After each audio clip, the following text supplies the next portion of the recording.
Good morning, everybody. Good morning. I'm John Bitson. I'm the Menard Family Director of the Sheila and Robert Challey Institute for Global Innovation and Growth. Welcome to AI Connect. I'm excited today that we're talking about artificial intelligence and its implications for society. The Challey Institute is dedicated to trying to find ways to increase opportunity and flourishing and enable human progress. And when we think about all the advancements that have occurred in artificial intelligence recently and that are continuing to occur, it's hard to talk about the future progress without talking about artificial intelligence. So I think this is a very appropriate theme for our event today. I think it's funny that we think about artificial intelligence as being something really new. And I know I'm going to get corrected by our speakers on my inaccuracies on this part, but as far as I understand it, the birth of artificial intelligence, or the idea of artificial intelligence, has been attributed to Alan Turing in 1950 when he asked the question, can machines think? And he developed something called the Turing test. And the Turing test was a way, and it was a thought experiment, but the idea was to go ahead and try for people to interact with machines or computers and interact with people. And then if they couldn't tell if they were interacting with a computer or not, then the computer would essentially be intelligent. And so that was kind of the idea. And I think in 1997, a big event occurred that made a lot of people aware of the potential of artificial intelligence in terms of strategic thinking and solving complex problems. Anyone know who Garry Kasparov is? So the world chess champion. And so remember that Deep Blue, IBM's supercomputer, defeated Garry Kasparov in a chess competition. So that was at one time thought that that was not possible, that a computer could beat a human in chess. And so that was a big event. And then in 2022, OpenAI introduced ChatGPT to the general public. And then people saw the ability of artificial intelligence to generate content. And then I think since then, everyone has really talked about artificial intelligence. I mean, you hear it on a daily basis. I think everybody does. And I think that a lot of people don't realize that there's a lot of ways that we use artificial intelligence in our everyday lives, and we have been using them. So if you text and you have an autocorrect on your text, that's artificial intelligence. When you use Google Maps to get here, okay, I know Bob lives like a block away and used probably artificial intelligence to get here this morning. You used Google Maps to get here. Or if you use Google something, or even streaming Pandora, and it picks a selection of songs that you're likely to like. Just a wide variety of things in our everyday lives. Or if you interact with customer service with a company, or think about manufacturing companies that have used robotics and artificial intelligence for a long time as well.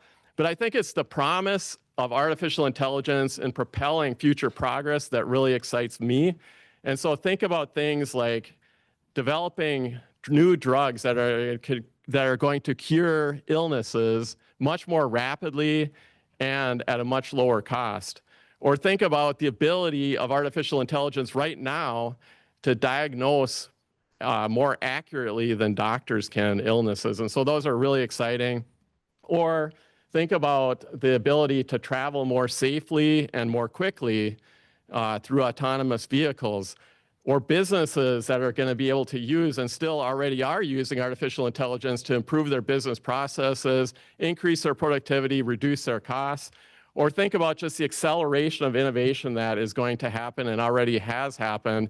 And I think the big issues that we think about, so think about climate change, for example. I think eventually artificial intelligence may, okay, I mean, this is my thought, it may come up with a solution, you know, a technological solution. And so it's exciting to think about the future. But despite the promise of artificial intelligence, many people have concerns about artificial intelligence.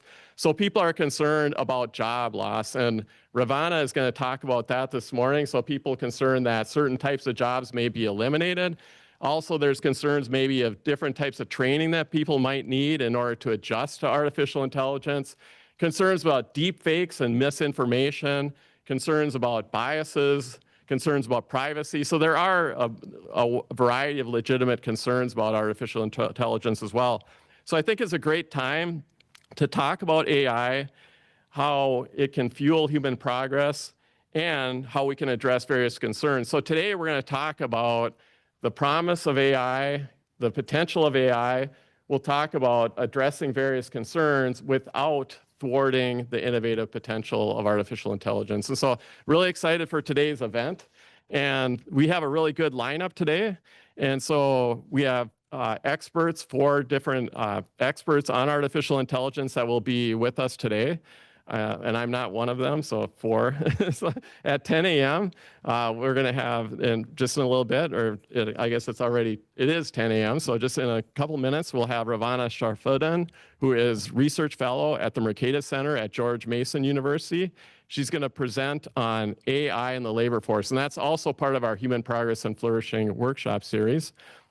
After a short break, we'll have a break at 11, and then at 11:15, Will Rinehart, Senior Fellow at the American Enterprise Institute, is going to present on AI regulation and policy. Then we have lunch, and then at 1:15, Dr. Jeremy Straub, who is a Senior Fellow at the Challey Institute, is going to moderate a panel that's going to include Revana Sharfuddin, Will Rinehart, and Taya Spelhaug, who is the Director of Microsoft's Fargo campus. So really excited about today's event, and thanks everybody for being here. This is a good crowd, and I'm excited about today. So without any further delay, I'm going to read Revana's bio. I'm excited that she made the trip here. She got here at midnight last night, and she was supposed to get here at about 4:45, I believe. And so kudos to Revana for showing up this morning after being up really late. You probably didn't sleep that well either. I don't know that, but thanks for being here. So Revana Sharfuddin is a research fellow at the Labor Policy Project at the Mercatus Center at George Mason University. Her research centers on labor economics, the evolving nature of work, and ways that labor markets can adapt to foster growth and mobility for workers with diverse backgrounds and needs. She also studies labor market dynamics across different institutional contexts, particularly in developing countries, with a focus on the role of women in the workforce and the interplay between work and family life. Her writing has been published in The Hill, the Dhaka Tribune, Reason, and other media outlets. She also writes for the Substack, Labor Market Matters. Before joining the Mercatus Center, Sharfuddin worked in various research support roles at institutions such as the Hoover Institution, IZA Institute for Labor Economics, the Cato Institute, and Sharfuddin holds a BA in economics from George Mason University, an MA in development economics from Friedrich Alexander Universität Aragon Nuremberg in Germany. So pardon the pronunciation. So Revana can correct my pronunciation. And so let's all give a warm welcome to Revana Sharfuddin. Good morning, everyone. It's very good to be here today. And before I even start my presentation about AI and workforce, I think, how do we navigate this new world? How do we move forward with this new technology? Is something that's happening right here, right now, this morning, is that the wage premium or the advantage we're going to have as human workers are going to be being together in rooms, talking about ideas, building relationship, building trust, sharing ideas. So the fact that all of you are here today in this room, and we have had pandemic years, we have had classes being online for current education cohorts. So the fact that we are all here today is we're, I think, a bit already ahead of the game, thinking about this new world and how AI is going to change our work. So I'm going to try to see how the slide moves. Okay, this is the right way. So the fact that we are all here today is something that is going to be really important for moving forward, because some of the tasks that AI can automate really fast are the ones that we do remotely, such as writing, creating graphics design, or making some plans. But relationship building type jobs where it requires to have tacit skills, or we talk to colleagues, we talk to different members of the community, and those little cultural moments that is hard to kind of codify or reiterate or kind of bundle up as tasks and kind of automate are the type of jobs that I hope in future are going to have the type of wage premium we see when there is a new technology. So the rise of the social and tacit skills is something economists have been already seeing for a few years now. David Daming and co-authors had this paper in NBER that looked at data from 1980 to 2012, and they already saw that social skill intensive jobs grew 12 percentage point in that time period. And then math intensive jobs or computerization, coding intensive jobs, those jobs kind of shrank by 3.3 percentage point over the same period.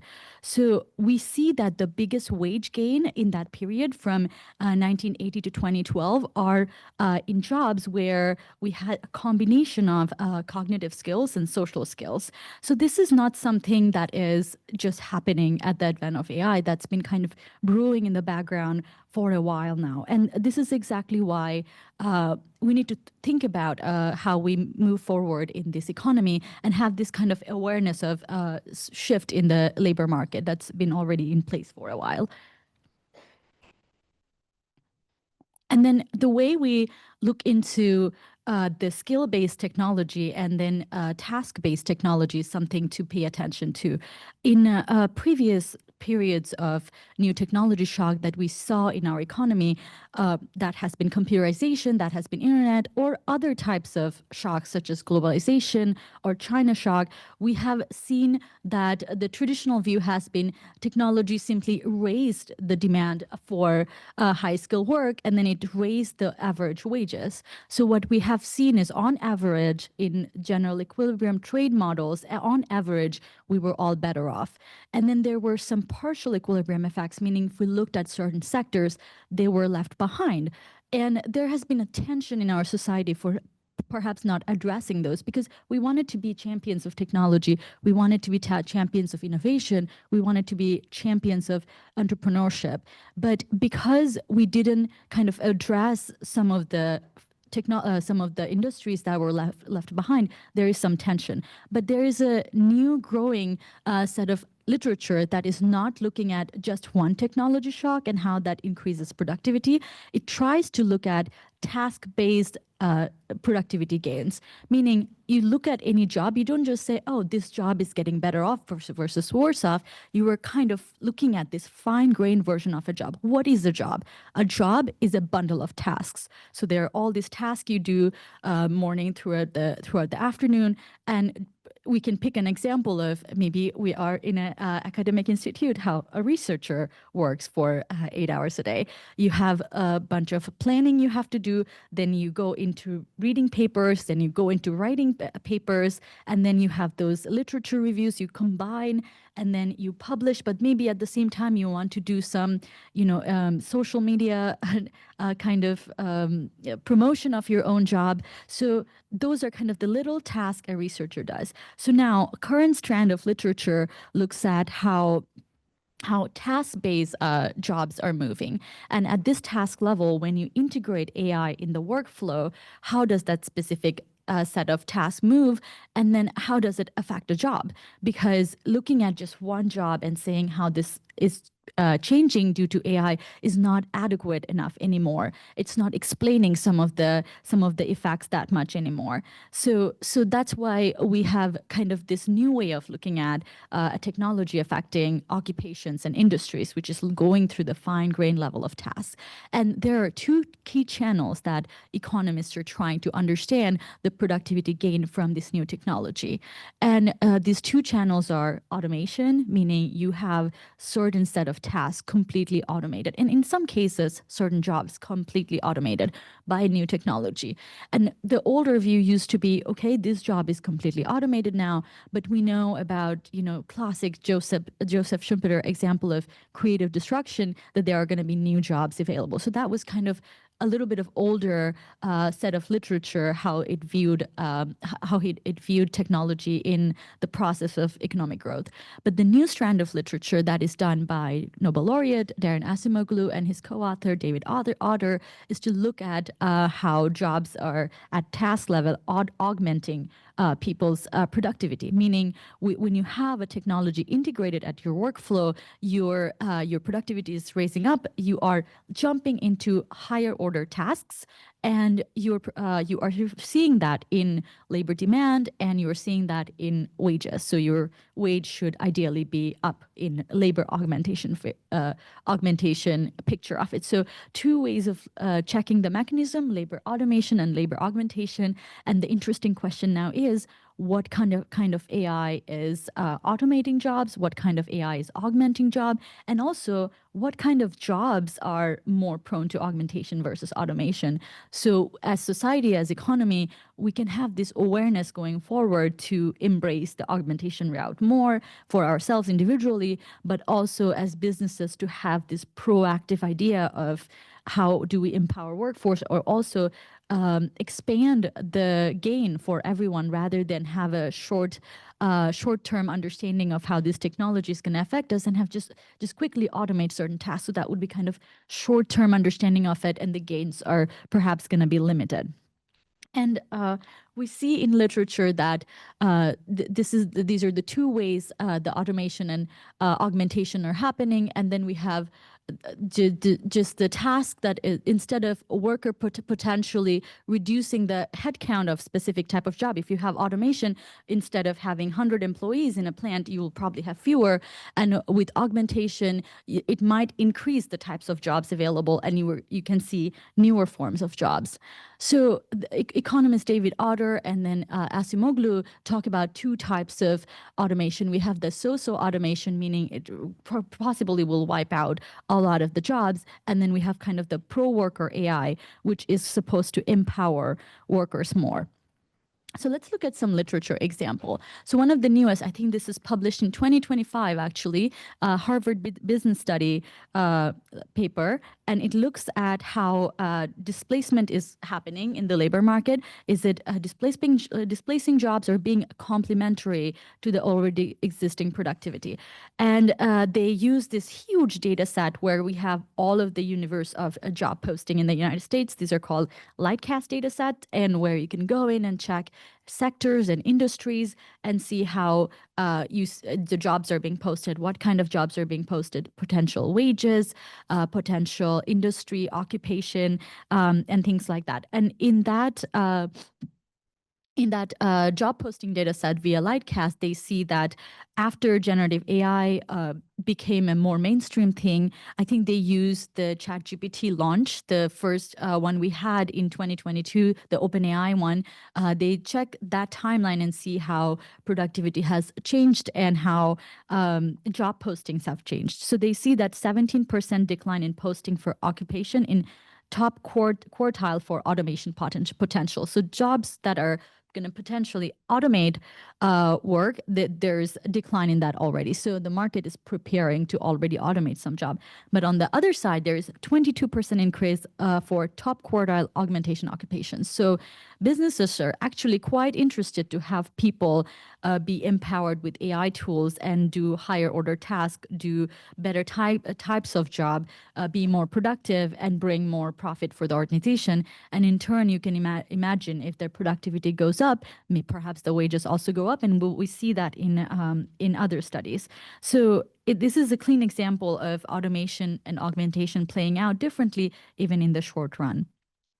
There is a brilliant example that I see in this article called Toil and Technology by James Besson. He uses the example, augmentation example for ATM booths.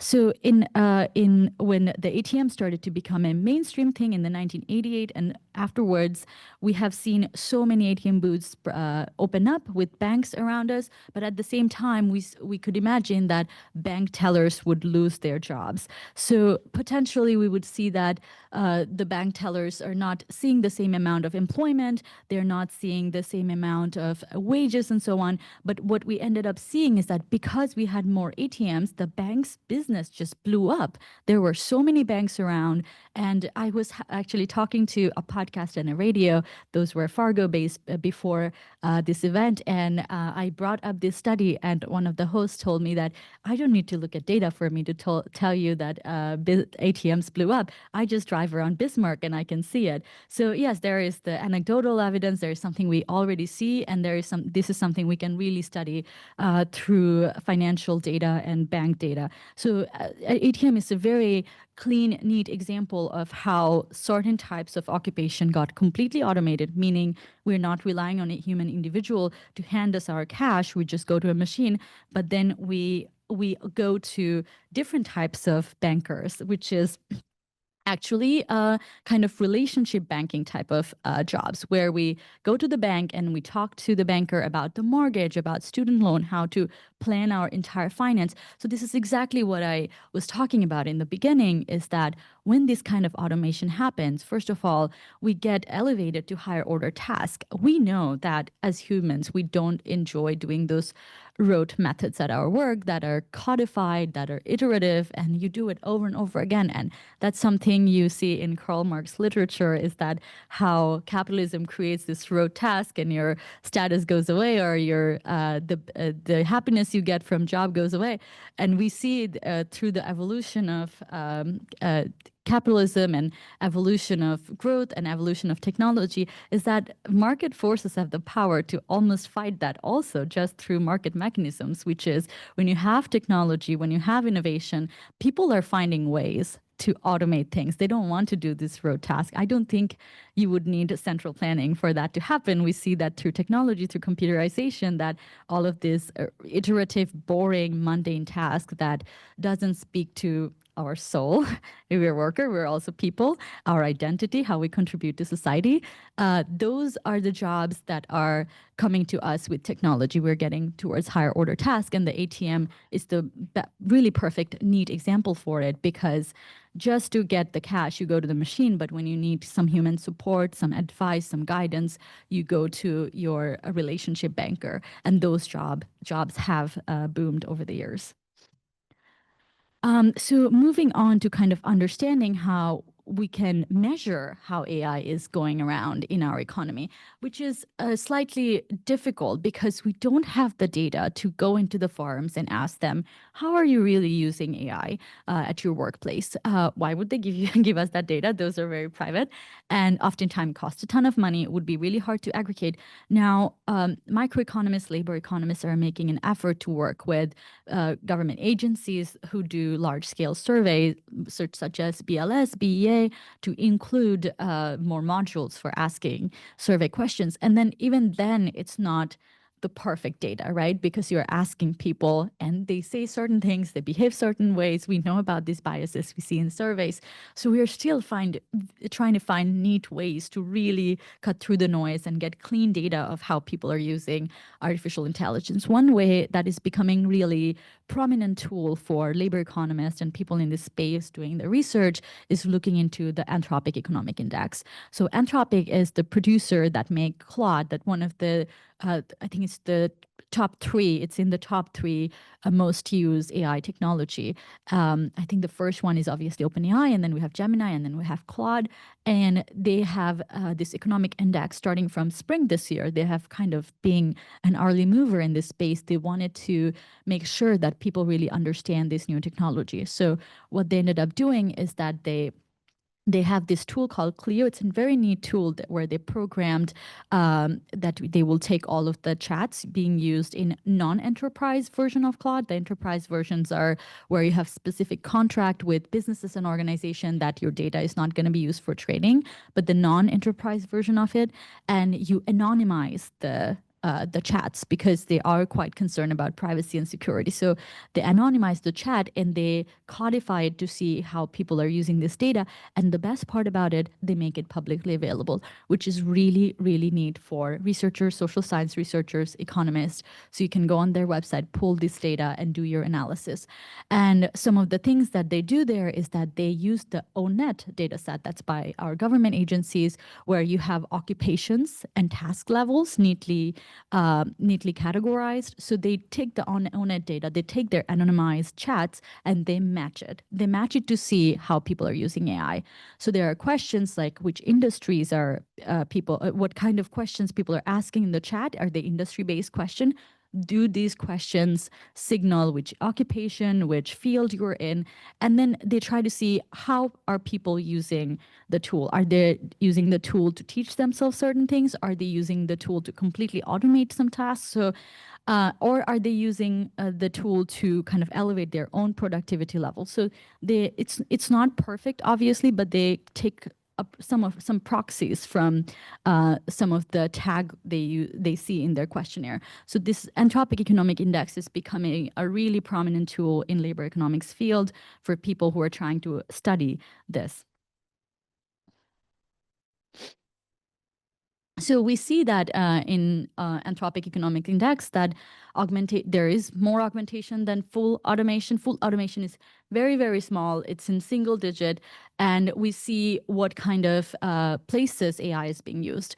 Another interesting question I received in the radio show I was in, actually the podcast I was in, they were talking about, in Fargo, folks are really worried about the manufacturing jobs. They're worried about the farming jobs, how AI is coming for those jobs and replacing. And I mean, right now at this stage, we can safely say we don't have to worry about those fields yet, because AI is the majority of AI tools are affecting the knowledge economy. So if the conversation needs to happen, if there is worries around it, that's where the conversation needs to happen. And I think with a manual job that are very much high skill still, agriculture type or manufacturing type, there are potentials for AI to be integrated, and people are using that. But we don't have to be similarly worried just because how people are using AI. And some of the more augmentation processes happening which was fascinating for me. People were using it to teach themselves things. They were using it to teach themselves coding. They were using to teach themselves how to do some math problems. And obviously, we're here talking about global innovation and development economics and growth, both in the US context and globally. And we can already imagine the vast impact AI could have for education purposes if used correctly. So this is a little bit of a problem. Even though this is one of the very neat, nice tool we have, there is a big problem because, in the United States, colloquially, when we talk about household cleaning products, for example, we don't say the name of like tissue or something, we say Kleenex. And the household name for AI tools are becoming actually ChatGPT and not Anthropic. Whenever somebody is saying, I'm going to go use AI for this today, we don't even say we're going to use AI. A lot of people say, I'm going to go ChatGPT this thing. So this is the household name for our AI usage, and Anthropic is not that much widely used. So even if we have data from them, this is not a good representation of what is happening in the economy here or even globally. So we have to be very aware of it when we use it. And this is particularly interesting because folks, workers who are using AI for using multiple AI, they have 2, 3, they're specialized user. They know how to prompt very well. They really invest a lot of time. And what do they try to achieve when they have multiple access to multiple AI tools? What they try to do is that how much of my task can I give away as much as I can, and so I can explore other things. And I mean, I use multiple AI also for my research job, and I also try to see, okay, how can I expand my thinking time, and I give away some of the coding, some of the planning part of the work. So what I'm trying to tell you guys here is that Anthropic is actually concentrated by kind of very different types of user, kind of advanced user. So the engineers who are using Anthropic, they're using it to make sure they can automate as much as they can. So if we even see that a lot of automation is happening through Anthropic data, my understanding is that more automation is happening in Anthropic than maybe ChatGPT, because the users are going to be very different. So that there is going to be selection bias. There is going to be, we have to make sure that when we're interpreting the results, we have to interpret it with appropriate use cases. So these are some of the caveats of this data. Then there are also more literature coming out of how people are adopting generative AI. So obviously, one neat way is to look into the data from the AI companies, look at OpenAI, look at Anthropic, look at Gemini. And another way is our old methodology is go and do survey with people. And the first generative AI survey was done by David Deming and co-authors from Harvard, and they did it. They released the first one in August 2024, and they find that 39 to 40% US adults age 18 to 64 had used generative AI. We have to be very cautious about this because there are other surveys, similar surveys done later, but we can say, oh, 40% of the adults use ChatGPT. But you go through the survey questions, and the questions are, have you used ChatGPT at least once last week? So this is very different than people regularly using ChatGPT. So we have to be very cautious about how we interpret these results. And as you can see, 24% of workers used it in previous week, which is, we cautious interpretation of these results. And for work purposes, people used it 28%. And I think this is the most important part and most useful part for our purposes is that 1 to 8% of all work hours were assisted by generative AI. So that's where we can see very high usage. So that's the research done by David Deming and co-authors.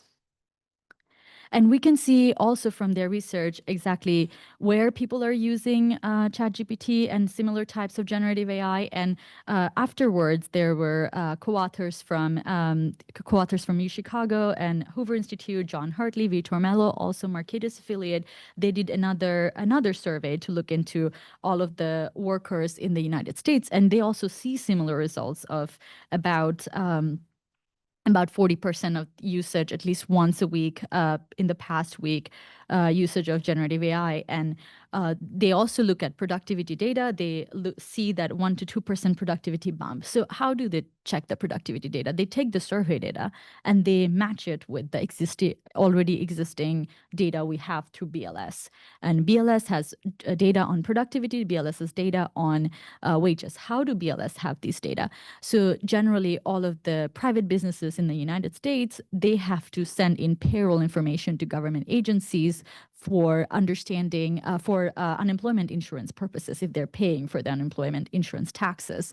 But then economists can utilize the data because that's the best available resource we have to understand the US economy. So you take those data and you match it with the survey data and you try to see where in places where you have kind of generative AI exposure, are their productivity going up? Are they working more hours? Which is fascinating to me because you would think people are automating a lot of the tasks. They probably will have to work less, but they're actually working more. And I guess some of the people are tapping into their entrepreneurial energy and checking other avenues of career and research. So recently, I have seen some articles of people popularizing this term of polywork, which is something economists have known for a long time. That means multiple job holding, but we have a fancy, fun term for it now, polywork. And there are all these media pieces going around that people are doing a lot of polywork. It must be terrible for our economy that people cannot meet their expenses, so they have to take a lot of jobs. But another version of it, looking at it, is that there are so many jobs to go around that people can take many jobs. And we see from macro evidence that when in recession, people are actually not doing polywork because you don't have that many jobs there. But kind of bringing this example here to make this point that people are now using AI to explore their passion projects, to take a bet on things that they're passionate about, their hobby project. Can I really make my hobby a full-time job, or do I have to stick to this 9 to 5 that provides for me? So people are really using AI a lot for entrepreneurial activities, and even though people are finishing more tasks faster, they're working more, which is a fascinating scene in the labor market. We have more information from Hartley and Mello survey for who's using generative AI, and we definitely see that younger and more educated workers are using it. Higher income individuals are using it more. For certain generative AI, you have to make a paid subscription. So that makes a lot of sense. And then eventually we also need to think about how generative AI is going around in the world.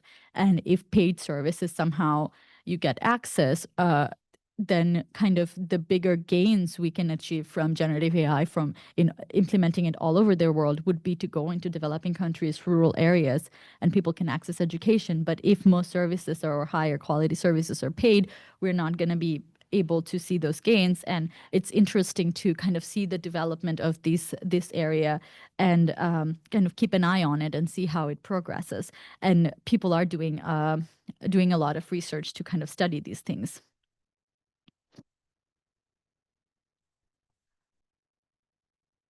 So similarly, from this research, we see that people self-report that they're taking up more complex tasks. They're gaining more efficiency and speed when they're doing their job, and of course, some evidence of job reshaping. We're seeing different types of titles emerge. We are seeing different types of, and these are the research we see through LinkedIn, and LinkedIn has their data, and they do an annual report of newer types of jobs posted. Obviously, there are lots of worried that certain knowledge jobs are going to be seriously affected. For example, consultancy types jobs are the kind of entry-level consulting types jobs or something that are going to be affected. But through LinkedIn data and so on, we see that in those type of fields, there are lots of new types of job, but we're not able to study those through our BLS data because we didn't add those titles and occupations in our government surveys yet. But from private surveys or web-based data where you can scrape some of the websites, you can see that there are new titles emerging.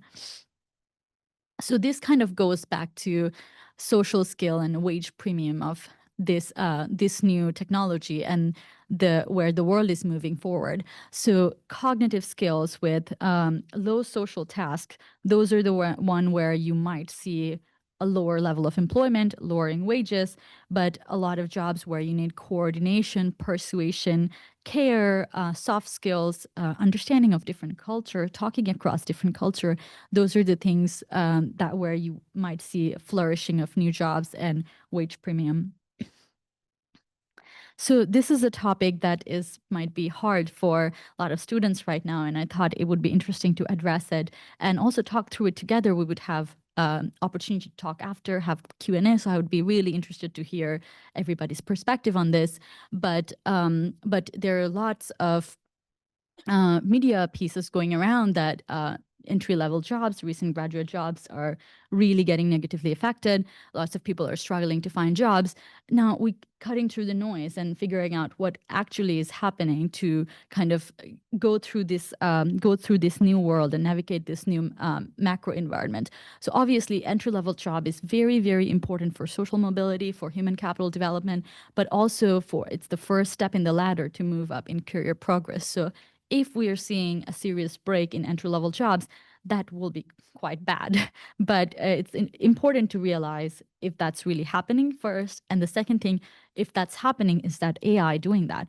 And we don't have a lot of evidence coming out on this topic. What we have is a lot of media coverage. One example is that I think I saw recently, and please correct me later if I'm saying this wrong, I think about 30,000 jobs, 30,000 workers were laid off in Amazon. I think that's the number that I saw on media, which seems very scary.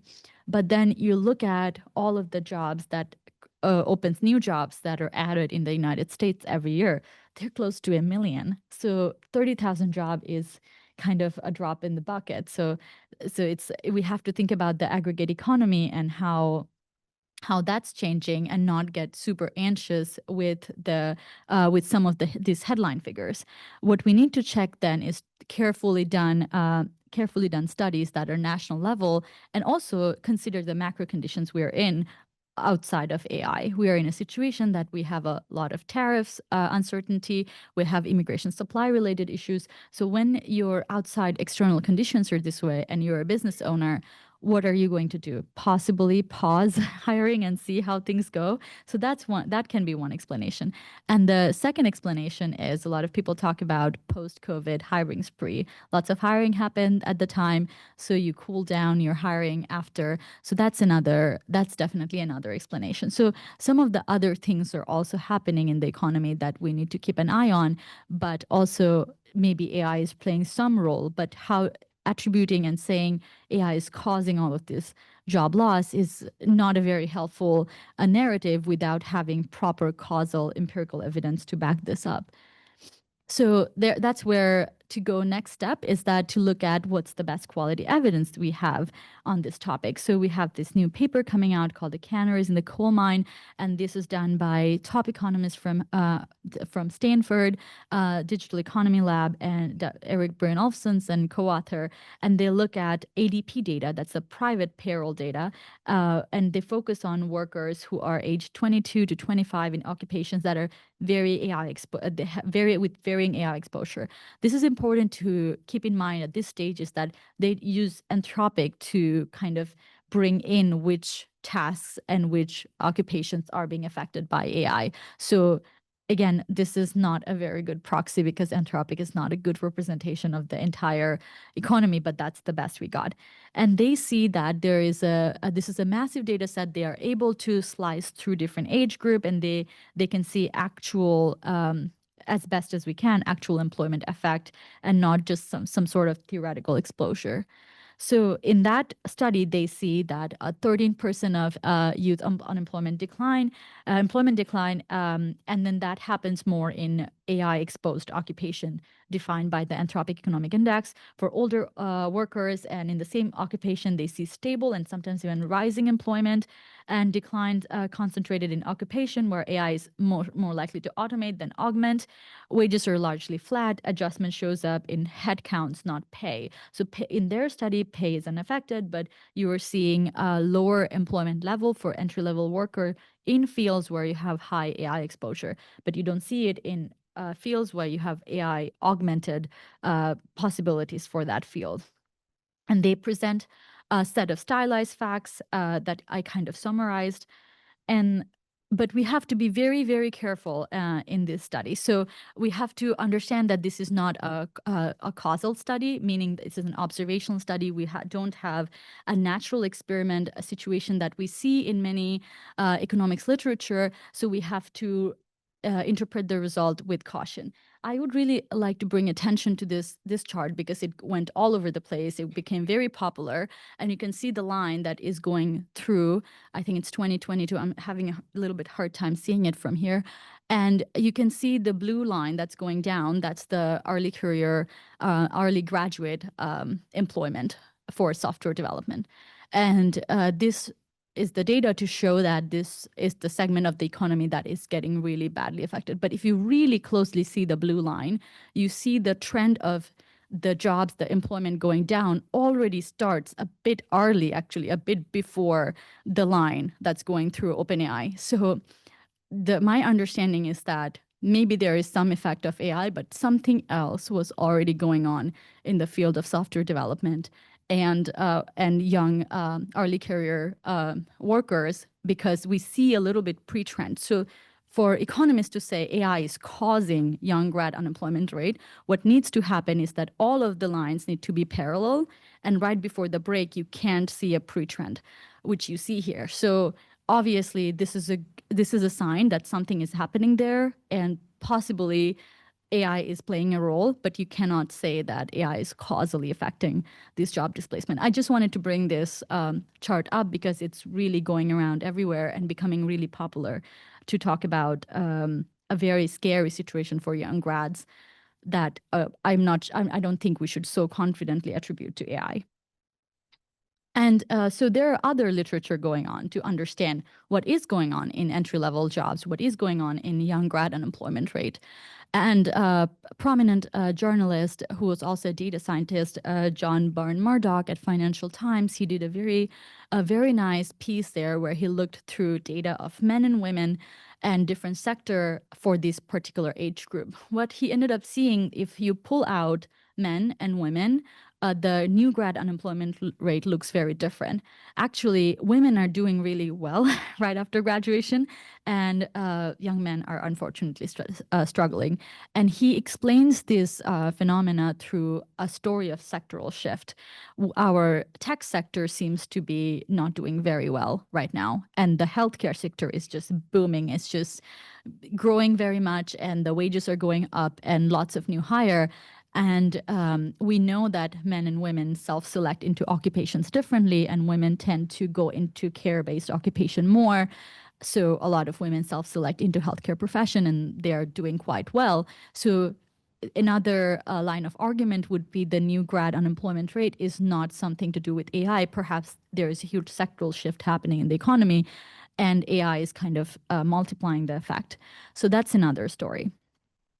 And I think the radiologist story is kind of goes to demonstrate how just because an occupation has very high AI exposure, that doesn't automatically mean they're going to be very negatively affected.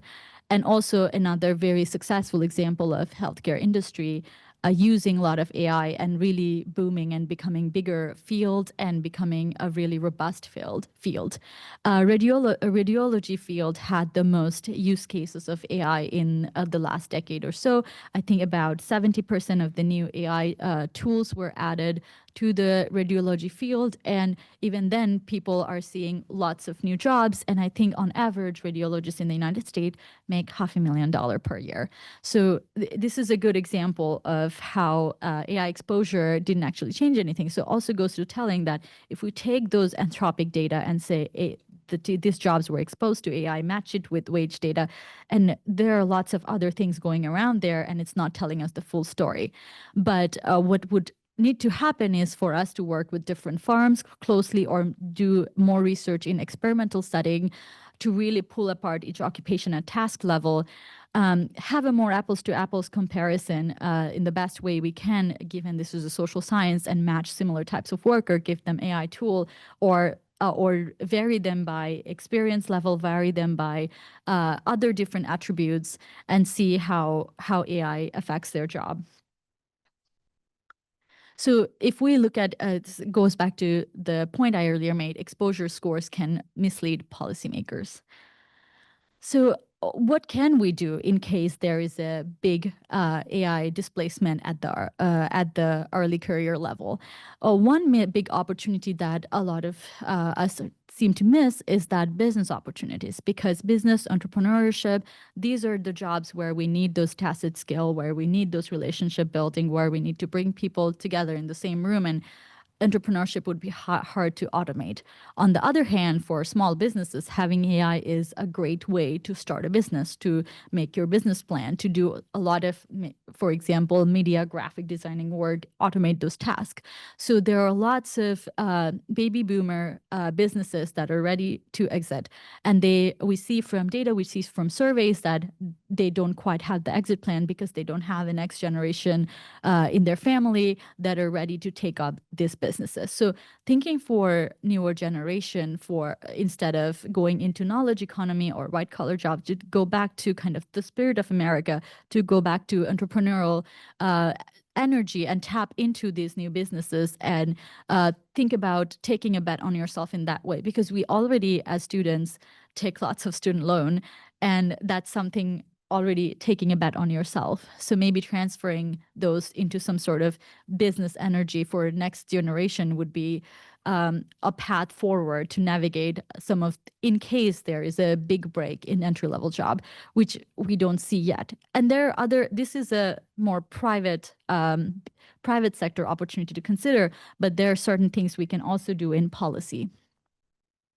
So I already discussed this part with how AI can lower the cost of starting and scaling farms. So I move along here. So real world example of AI farms training workers with AI. So if we're worried about a serious new graduate unemployment rate, we need to think about, okay, are there right incentives for businesses to train a new worker to kind of shift them up to next level in their occupation. Why is this important? Because the entry level, there might be a skill gap, serious skill gap, right? Students are going through college and they're used to certain types of occupation, and the academic system and the curriculum are used to certain types of occupation, and they're preparing this graduate students for that, the undergrad students for that, and you exit the market and the new jobs are looking kind of different. So there can be a skill mismatch. So what needs to happen is that for that entry level, if the businesses are incentivized, are also able to train entry level worker, that would potentially help navigate that problem. Why? Because at the entry level, you're hiring a new person. For you to invest in this person, spend more money in this person that you don't know quite well, that's a big risk for businesses. So what we see for consultancy firms, they are hiring much fewer entry-level workers. What they're doing is they're training a lot their older age cohorts, and then people who have stayed in the company longer. And this goes to showing that companies have the interest to train their workers for these new types of jobs. Deloitte partnered with Anthropic, and I think they trained 1,500 of their workers, but none of them are entry level. They are already existing, and it's easier for you to make this decision, this cost decision of investing in workers who are already here. You know them, you have trust, versus you're hiring somebody new and you don't want to spend on them already. But are there solutions to navigate that? So I recently wrote a policy brief to think about how do we make it easier for businesses to invest in their worker. Currently in our tax code, we have a serious disincentive for human capital investment. We have, through one big beautiful bill this year, also previously, we had this tax provision where businesses are allowed to expense their costs for investing in new technology, new tools, new equipment, before it was set in a bonus depreciation schedule, which is a policy tool that you can expense the cost of your business, investing in your business over a certain period of time and certain percentage of the cost. That was the bonus depreciation. But this year, through one big beautiful bill, there is a provision now you can immediately expense 100% of the cost of investing in equipments, investing in AI tools, investing in R&D, which is very pro-growth. That's we see lots of very positive GDP results for this kind of policies. What is missing is that translation of that same policy for human capital investment. So when now businesses are training their employees, they're investing in their employees, they cannot expense those costs. And on paper they can, but there are 6 barriers for them to do those. And one big one is that if the training you're providing your worker qualifies as minimum education requirement, you are not able to expense those costs, meaning you have a serious disincentive to train your new worker and train new entrants. But the new entrant jobs are fundamentally changing. So there is a serious problem that we can solve through reflecting the capital tax expensing provision into human capital tax expensing provision. I outline in my policy brief 6 bottlenecks that exist in our tax codes. One of them is obviously minimum education requirement, but some of the ones are just seriously damaging. There is one that says if you're training your worker for not a current role but future role, you are not able to expense that cost, which is really wild for me, because all of the jobs are changing. You will have to train your workers for a future role. So I'm not quite sure where some of these policies came from in our IRS code. My hunch is probably these were ad hocs based on some abuse cases. So getting rid of them would be a very pro-growth and tax-neutral way of moving forward. It's not a tax credit. It's not government picking winners or losers. We're empowering local businesses, and they're able to respond to local business conditions. And I'm happy to chat more about this policy brief. I'm happy to also share this later. Anybody interested to read more? And this is how we can align the incentives to protect this entry-level job worries and empower businesses and incentivize businesses to train young workers, but also any workers they seem are going to be valuable for their farm. So this is to make a point that it doesn't have to be this scary situation where we don't know where things are going. It can be, we can be more mindful and aware of this new situation. Some of that has to do with the economy, but the rest is has to do with actually society, of how to move forward as a society in this new technology. A lot of us, our social life have severely, lives have severely affected by COVID, and we did a lot of things remotely. We weren't together with other people, our peers, our professors, our other people who are ahead in our careers, our mentors. We were just disconnected from them. And then comes AI, who's ready to take up all of the jobs we were able to do remotely.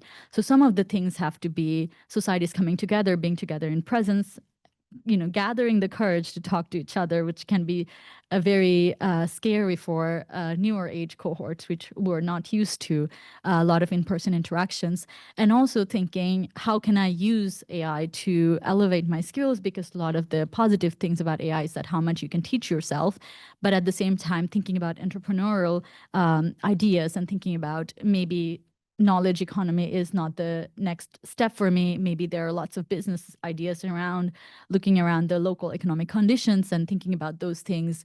And also from business point of views, how can we make it easier for us, ourselves to train our workers, and how can we engage with policymakers, engage with public to spread this research, because there are lots of noise around this topic. This is new, and a lot of us, even economists, are struggling to even figure out how to conduct this research, because we have to think about all new empirical methods. So coming together as society and thinking about, we need to have this awareness to move forward. And I think that's how we have more control over not only just economy, our community and our society. Thank you.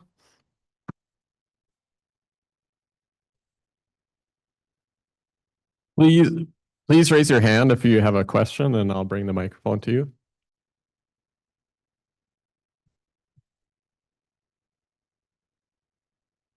Thank you so much for your presentation. So I wanted to find out from you if there's any research concerning how AI can exacerbate mental health issues in the United States. I actually don't have research on that. I could look into it for you and send you some materials, but I think field of psychology would be the place to look for this. My research mostly focuses on workforce and business and so on.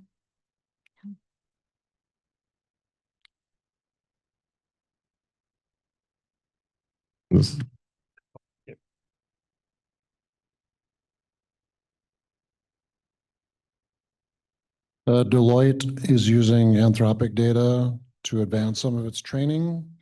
They're partnering up with Anthropic to do some training for their consultants, yes. You mentioned that they're focused more on folks that have had some longevity with the organization. Yes, they're mid-career to senior levels, yes. So what are your thoughts on having AI training to enhance that personal relationship, which really raises the value of those longevity employees?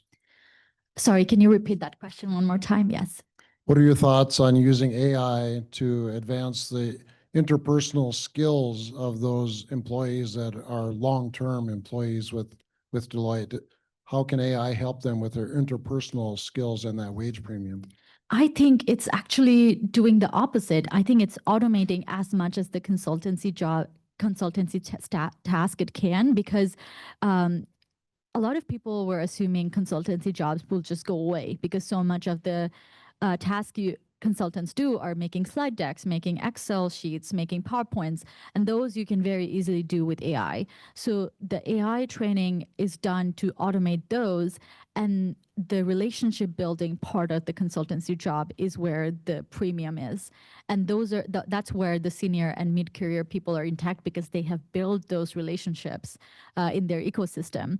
And there are literature around why do we even have consultants. There are economic theories around it. And a big part of it is sometimes maybe in your own organization, you know how to change some of the dynamics, firm structure, but it's hard for you to fire a bunch of people and make this tough decision and then validate your decision in the long term. What consultants do from economic theory, we learn they validate these tough choices externally with a big institutional badge. So that's kind of the human tacit part of it. So that part you cannot automate, right? That's why consultants, in my opinion, will exist forever. But even though the slide decks can be made in a click with AI, and that's why they're training their mid-career workers that automate as much as you can, and then we kind of keep those relationship building part of the tasks.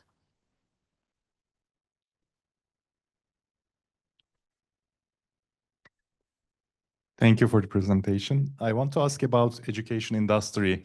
How do you think, or do you have evidences that education K-12 and university professorship, will it change with respect to, teaching and instructing, because of AI just concentrating more on personalized education? That is a very good question. I think education experts would be more equipped to answer it. But in general, I think there is going to be certain educational model change. The way I think about it is how the advent of Khan Academy changed some of the understanding of how we learn.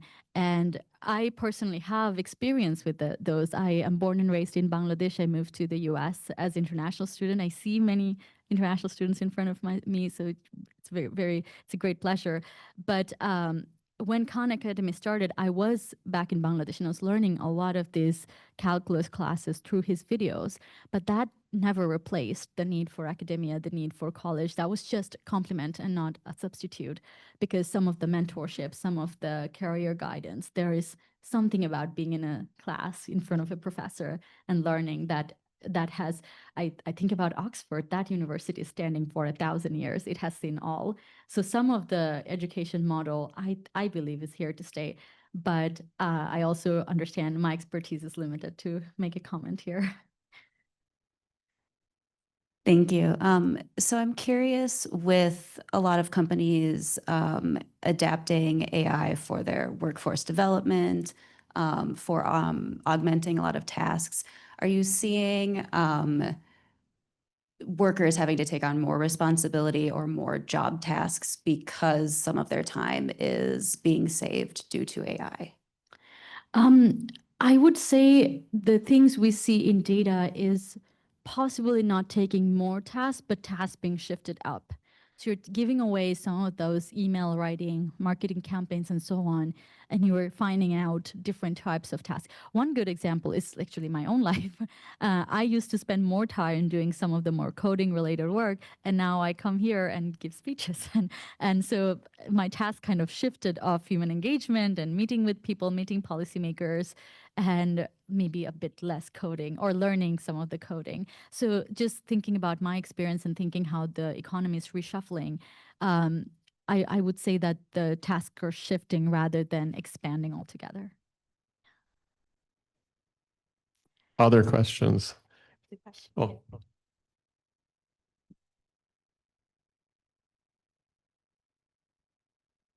Thanks.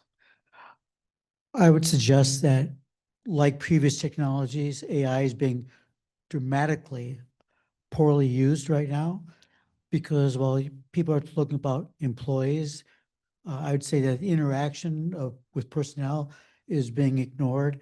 Look at customer service positions being replaced by AI. It's extremely difficult to do. I recently just tried to set an appointment to have a computer work looked at. AI kept saying, "I don't hear you. I don't understand you." You know, you just shook your head like this, like, "Oh, it's frustrating." Yes. And yet that is what's not being addressed. They're replacing positions, but they're not training people to be able to interact. And that's where the interpersonal relationships come into play. Anybody who's never tried to sell something has never understood the fear and the concern that a buyer has on any purchase. I would suggest that, as an example, you made the comment about 30,000 people lost their jobs. Probably made 1 million jobs over here. Exactly. But you're not one of those 30,000 people that lost their jobs. Yeah.